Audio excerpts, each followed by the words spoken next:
Welcome to The Explainer. And wow, what a week in tech news. We've got a ton of game-changing announcements to get through. We're talking about a new console that could seriously challenge the big guys, a phone that folds not once, but twice, and a graphics card that is just smashing all the records. So, let's kick things off with the company that's looking to completely redefine PC gaming.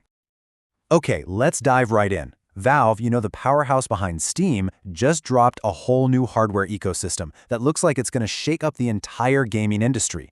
And this isn't just one new gadget, it's like a three-punch combo aimed at owning your living room, virtual reality, and pretty much everything in between. First up, we've got the new Steam Machine. Now this thing is a compact, cube-shaped PC, and it's designed to go toe-to-toe with PlayStation and Xbox right there in your living room. It brings Steam's massive library and all that competitive pricing straight to your TV. The whole idea here is to merge the ease of a console with the open, powerful world of PC gaming. Now, what makes this thing a real potential giant killer is its mix of power and, well, personality. It's packing a modern Zen 4 CPU and an RDNA 3 GPU, so yeah, it can handle all the latest games.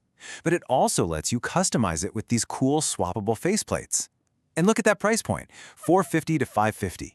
It's not just competing on performance, it's coming for them on price too. Valve isn't stopping there. They're also jumping back into VR in a big way with Steam Frames, which is a totally standalone headset. That means it cuts the cord from your PC. This is their direct shot at the Meta Quest, and it's all about making high-end VR way more accessible without needing a beastly expensive computer chained to your head. And this headset is a true all-in-one device. It's running on a super efficient ARM chip, so it can handle native VR games, run Android apps, and even emulate Windows games from your Steam library. Throw in some advanced eye tracking, and you've got this completely immersive experience that kind of merges the mobile and PC worlds into one single device. And to round out the whole lineup, we have the new Steam controller. The idea here is so simple, it's brilliant. They basically took the super comfortable, well-loved controls from the Steam Deck, ripped out the screen, and boom, you've got a dedicated controller that millions of gamers already know how to use. It's an instant accessory for the ecosystem. So you see, this is way bigger than just 3 new products. Valve just launched a complete integrated gaming ecosystem. They're using their absolute dominance on the software side of PC gaming to challenge the closed hardware worlds of Sony and Microsoft. They're not just making gadgets, they're trying to build a new, more open world for all of us gamers. All right, moving on from the living room and into your pocket, the tech revolution just keeps on rolling. Let's take a look at how our phones are being reshaped, quite literally, with new designs and camera tech that honestly seemed like science fiction just a few years ago. So, what if your phone could also be your tablet? A full-size 10-inch tablet? Well, Samsung seems to be taking that question very seriously, with a device that folds not just once, but in 3. This really is the next frontier beyond the foldables we have today.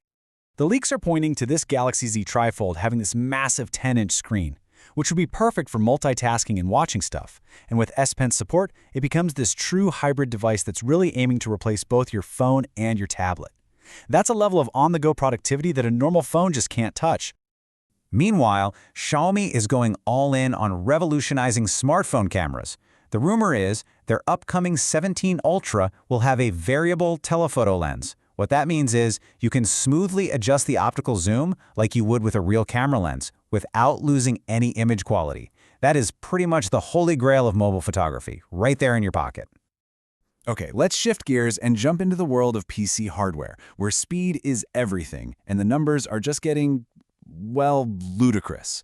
We are entering an era where performance is being measured in ways that are just hard to even believe. In the world of esports, a split second can mean the difference between winning and losing. And that is exactly who ASUS is targeting with their new 27-inch OLED monitor. It's all about one thing: giving players a competitive edge through just pure, unadulterated speed. This monitor has a mind-blowing 720 Hz refresh rate. For a pro gamer, that means the image on screen is updating so fast that it basically eliminates motion blur. That allows for way smoother tracking of targets and gives you a real, tangible advantage in reaction time.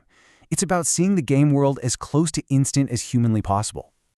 And if you think that's extreme, just wait till you see this. ASUS also pulled the curtain back on the limited edition Matrix 5090 GPU. It's a liquid-cooled monster that is engineered from the ground up to be the fastest graphics card on the market period. With a price tag of almost 4,100 euros and with only 1,000 of them being made, yeah, this is more than just a graphics card. It's basically a status symbol for the ultimate PC enthusiast, a piece of hardware that represents the absolute peak of what's possible for consumers.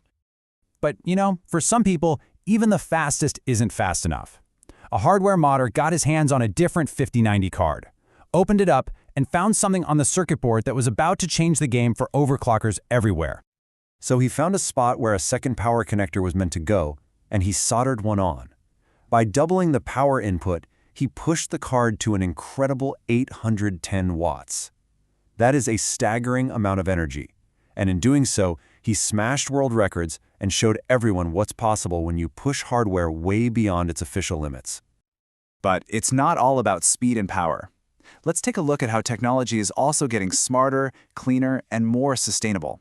We're seeing innovations that are aimed at solving some really long-standing problems, from building PCs to dealing with electronic waste. I mean, if you've ever built a PC, you know the absolute pain of cable management. Well, a new standard called BTF, which stands for Back to the Future, is here to save us all. It's a really clever design that hides nearly all the cables for a super clean look. And the next version, BTF 3.0, takes it even further. It uses a single powerful connector to power everything, the CPU, the graphics card, you name it. And this doesn't just look way better, it makes the whole building process simpler and even improves airflow for better cooling and performance. Over in the world of 3D printing, there is a new system called VVD, and it is all about freedom. It's a universal multicolor printing system that works with pretty much any printer that's running Klipper, which is a popular open-source firmware. This gets you out of being locked into just one brand, which is great for choice and innovation. But with all this awesome new tech, what happens to all the old stuff? E-waste is this huge global problem. We've got tons of valuable, precious metals trapped inside our old gadgets, and most of it just ends up in landfills because getting it out is just too expensive. But what if we could recycle our e-waste with yeast? No, really. Scientists in Singapore have engineered a type of yeast that can literally eat pulverized circuit boards and selectively pull out the precious metals from inside. It's a wild, groundbreaking biological solution to a high-tech problem. It could actually make recycling our electronics affordable on a global scale. From an entirely new gaming ecosystem to phones that unfold and tech that literally cleans up after itself, we've seen a pretty powerful glimpse of the future today. So I gotta ask, which one of these innovations are you most excited about?